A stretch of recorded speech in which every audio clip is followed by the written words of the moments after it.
Assalamualaikum, nama aku Abang Boy dan hari ni Abang Boy akan bawakan korang satu kes yang gila guys. Selalunya Abang Boy akan cerita dulu pasal background mangsa lah, ataupun ceritakan dulu apa yang terjadi. Dan part paling last sekali Abang Boy akan review penjenayah dalam crime tu. Nak build up dia punya climax lah. Tetapi kali ni Abang Boy nak tukar sikit.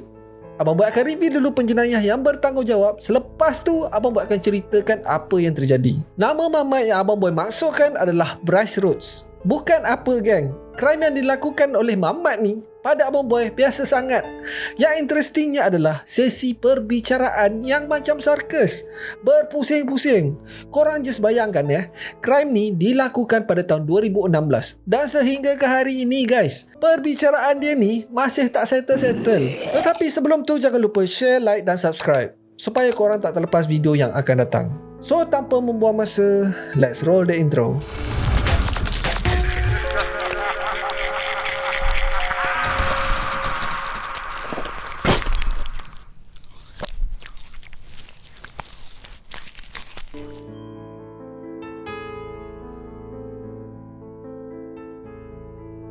Semuanya bermula pada tahun 2016 di sebuah penempatan di selatan bandar Louisville, Kentucky yang bernama Beachmont. Rata-rata penduduk dekat sini adalah daripada middle income family. Tempat ni boleh dikatakan selamat lah. Tak banyak sangat crime yang berlaku.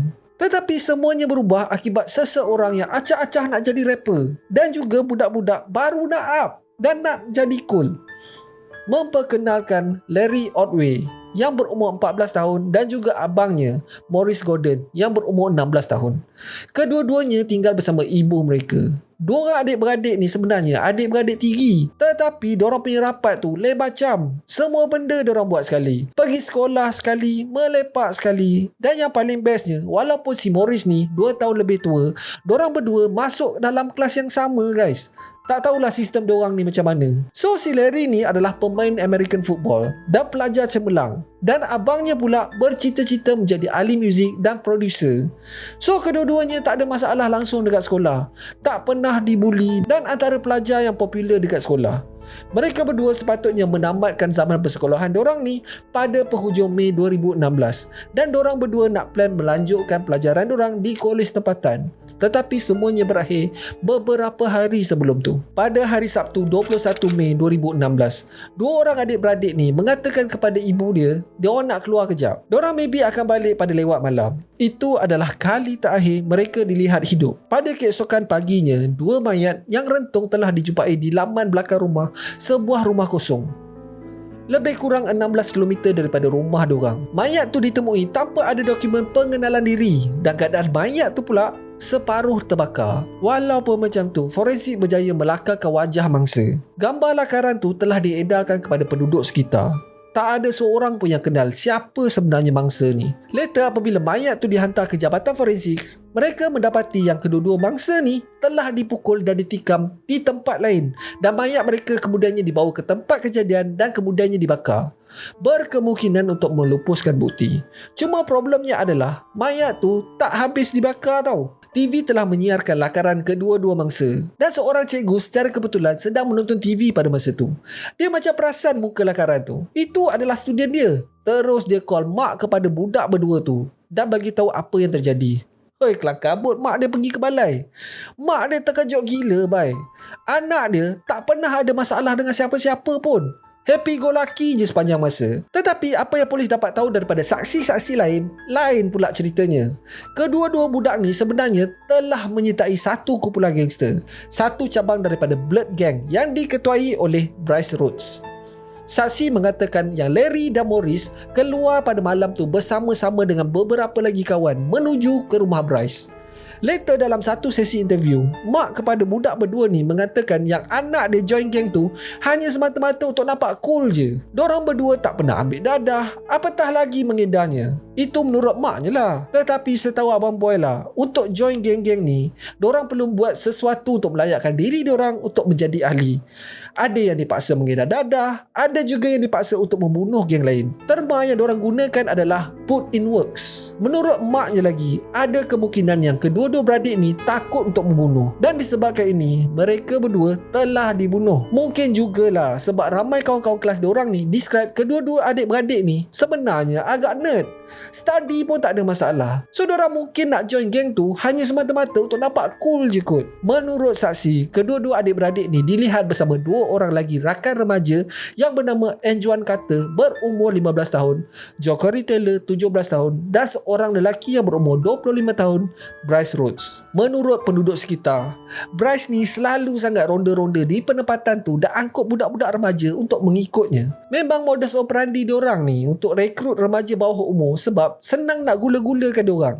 Selalunya diorang akan diumpan dengan angan-angan duit berkepuk dan juga kereta sport. Bryce juga akan bagi remaja ni baju, makanan dan sebagai balasan, diorang perlu kerja di bawah Bryce. Yang si Bryce ni pula, cita-cita dia bukan kaleng-kaleng guys. Dia mempunyai impian untuk menjadi top dogs lah, yang paling tertinggi. So cara dia untuk dikenali adalah dengan menjadi artis rapper. Dia menggunakan nama nickname-nya iaitu Bryce Rambo. Siap ada video klip tu. So budak-budak memang senang lah nak impress dengan si Bryce ni. Memang terpaling gangster lah dia kat dalam kawasan tu. So polis tak mengambil masa lama pun untuk mengesan dua lagi suspek yang terlibat untuk membantu siasatan, iaitu Anjuan dan juga Jacori. Masuk-masuk je dekat dalam bilik soal siasat, diorang tak ambil masa lama pun. Diorang terus pecah lubang geng. Kena getak sikit terus goyang. Kedua-duanya mengaku yang Bryce adalah dalang dalam pembunuhan Larry dan Maurice. Bryce juga memaksa untuk Anjuan dan Jacori untuk bersama-sama bersubahat. Apa yang terjadi pada malam tu adalah Bryce telah mengajak 4 sekawan ni untuk melepak dekat rumahnya. Sampai-sampai je dekat dalam rumah, Bryce telah mengikat Larry dan Maurice dengan bantuan Anjuan dan Jacori. Bryce telah mengarahkan yang Anjuan mengurungkan Larry di dalam bilik air. Pada ketika inilah Bryce memukul Maurice tanpa belas kasihan guys. Dia menyuruh Maurice untuk merayu kepadanya. Ingatkan dia nak lepaskan lah. Memang tak lah. Si Bryce ni pergi tikamnya si Maurice ni beberapa kali di perut. Bryce kemudiannya mengarahkan Anjuan dan Jacori untuk mengeluarkan Larry daripada dalam bilik air. Bryce kemudiannya menghulurkan pisau yang masih berlumuran darah tu kepada Jacori dan menyuruh Jacori dan Anjuan menikam Larry. Disebabkan takut, kedua-dua suspek ni telah menikam Larry sebanyak sekali di perut Larry. Bryce sebenarnya nak budak-budak berdua ni menjadi rakan subhat dalam pembunuhan Larry dan Maurice. So tak adalah dua-dua ni buka mulut. Bryce kemudiannya telah mengambil pisau tu daripada tangan Anjuan dan terus menikam Larry beberapa kali sampailah si Larry ni mati. Bryce kemudiannya mengarahkan Anjuan dan Jacori untuk membersihkan apartmen tu daripada kesan darah yang mercik. Lepas settle je, si Bryce ni ajak dorang ni pergi makan pula. Sementara mayat Larry dan Maurice masih dekat dalam kereta. Lepas balik daripada makan itulah, si Bryce membawa mayat mangsa ke sebuah rumah yang tak berpenghuni dan kemudiannya membakar mayat-mayat tu. So kenapa? Apa sebenarnya sebab tiba-tiba si Bryce ni bertindak ganas kepada Larry dan Maurice? Semua ni sebenarnya berpunca daripada kepala otak Bryce ni yang paranoid tak tentu hala. So apa yang terjadi adalah beberapa minggu sebelum Larry dan Maurice dibunuh, awal Mei lah lebih kurang, Bryce bersama dengan kru dia, Jacori, Anjuan, Larry dan Maurice sedang bersia-sia menaiki kereta Bryce. Masa tengah-tengah drive tu, tiba-tiba si Bryce ni stop dan keluar daripada kereta. Dia terus berlari ke arah seorang pejalan kaki dan tak cakap banyak terus menembaknya. Semua yang kat dalam kereta tu terkejut beruk guys. Tak pernah lagi diorang tengok kejadian orang ditembak depan mata. Especially si Larry dan Maurice. Dua-dua adik-beradik ni sebenarnya baru je join geng tu. Lelaki yang ditembak mati tu bernama Christopher Jones, yang langsung tak ada kena-mengena pun dengan geng. Dia sebenarnya dalam perjalanan nak balik ke rumahnya daripada tempat kerja pada waktu tu. So si Bryce ni ingatkan si Jones ni adalah geng member yang lain. Ini sebenarnya adalah kes tersilap identiti guys. Disebabkan kebodohan si Bryce ni, tak pasal-pasal orang tak bersalah menjadi mangsa. Kes ni sebenarnya tak dapat diselesaikan sehinggalah penahanan Jacori dan Anjuan. So menurut kedua-dua suspek, selepas je kejadian tembakan tu, Larry dan Maurice cuak gila kot. Yelah, diorang ingatkan jadi gangster ni senang. Bila dah nampak sendiri macam mana gaya hidup seorang gangster depan mata, masing-masing macam nak keluar daripada kru tu. Yang si Bryce ni pula paranoid tak tentu pasal. Dia suspek yang kedua-dua adik-beradik ni nak melaporkan kejadian tu kepada polis. Itulah motif sebenar pembunuhan Larry dan Maurice. Si Bryce ni pula memang ada rekod jenayah lampau. banyak gila kot. Termasuklah memukul ibunya sendiri. Dia ada rekod rompakan bersenjata, serangan domestik dan juga peras ugut. Walaupun si Bryce ni adalah suspek utama dalam kes pembunuhan 3 orang mangsa, semua ni hanya berdasarkan kenyataan budak-budak tu je.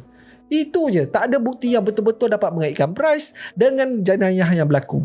So fikir, Bryce ni sebenarnya ada satu tuduhan domestic abuse terhadap seorang wanita di Louisiana. Polis menggunakan tuduhan tu untuk mengeluarkan waran tangkap ke atasnya. So biasalah, masuk-masuk je kat dalam bilik soal siasat tu, memang dia tak mengakulah cerita dia. Dia buat macam tak tahu je. Where they run away to? Like, Well, if we knew that, man, we wouldn't be here. yeah. You know what I'm saying? I mean, I wish I could help. Know where they was. You know, I don't. You close with these kids at all?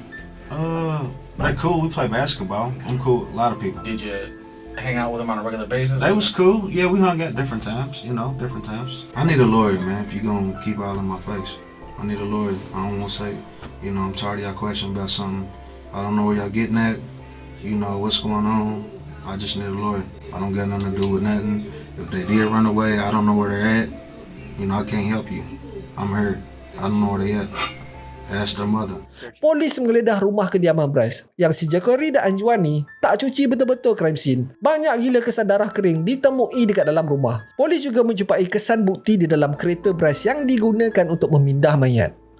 Saksi juga mengatakan yang diorang ternampak si Bryce ni di tempat mayat tu dibuang pada lebih kurang masa yang sama. So seperti biasalah, masa sebutan kes memang mati-mati si Bryce ni tak mengaku bersalah. Semua ni adalah sebenarnya prelude untuk sesuatu yang gila dekat dalam perbicaraan. Macam Abang Boy cakap lah, memang sarkas gila kot. Seminggu selepas penahanan si Bryce, lawyer yang dilantik untuk mewakili Mangkuk Hayun ni request untuk berhenti.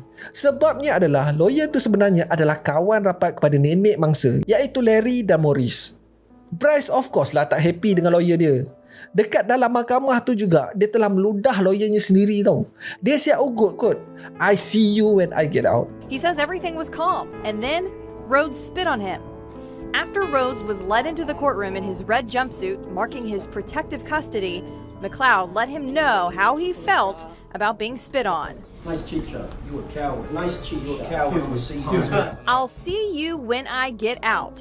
Next, Bryce telah menyerang salah seorang banduan dan mengatakan dia akan membunuh banduan tu sama macam dia membunuh yang lain. Sebelum daripada insiden ni, dia menghadapi tuduhan membunuh 3 orang je. Sekarang ni, satu lagi tuduhan mencedera dan mengugut banduan lain dikenakan ke atasnya. Pada sesi perbicaraan seterusnya, Bryce dipaksa memakai speed guard untuk menghalangnya daripada meludah pegawai mahkamah. Tak cukup dengan tu, geng. Dia telah menggugut hakim dengan mengatakan kuncu-kuncunya akan mencari alamat rumah hakim yang bersidang tu.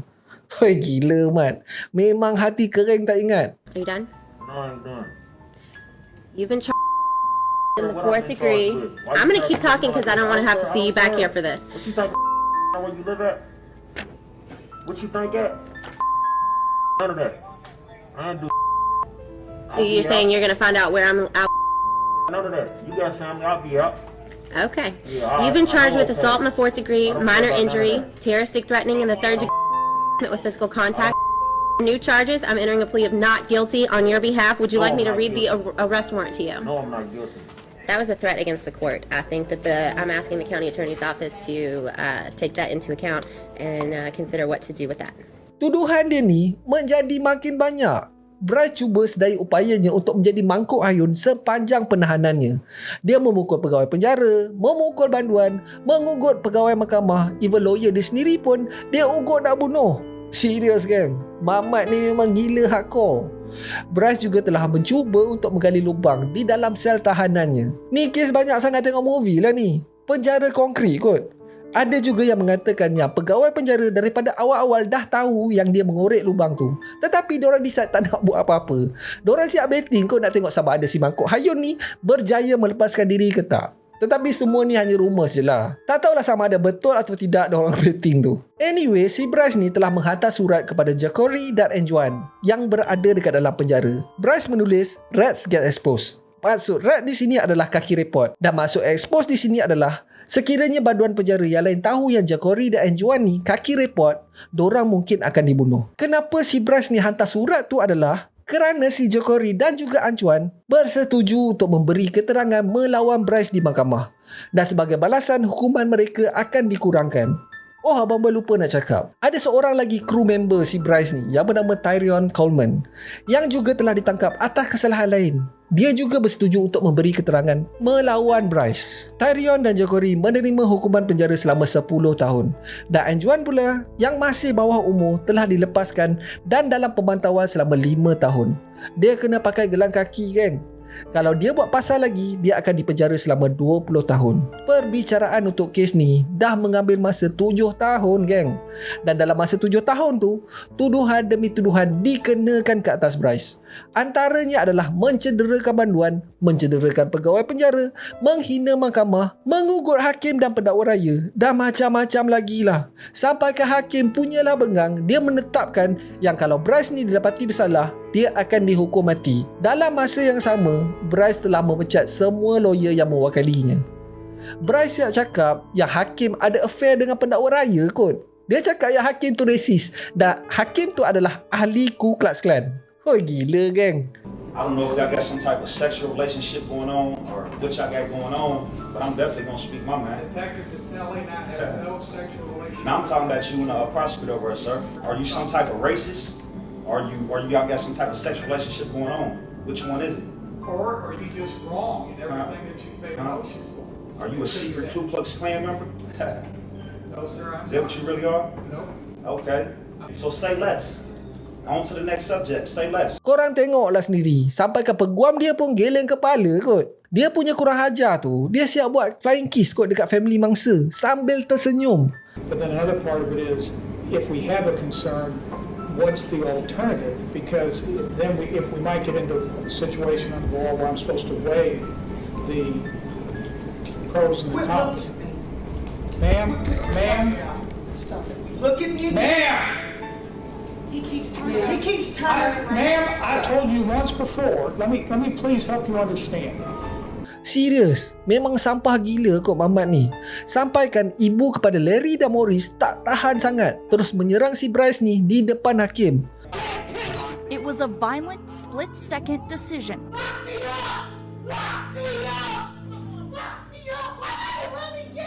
Kalau Mamat ni masuk je kat dalam kamar perbicaraan tu, memang ada drama.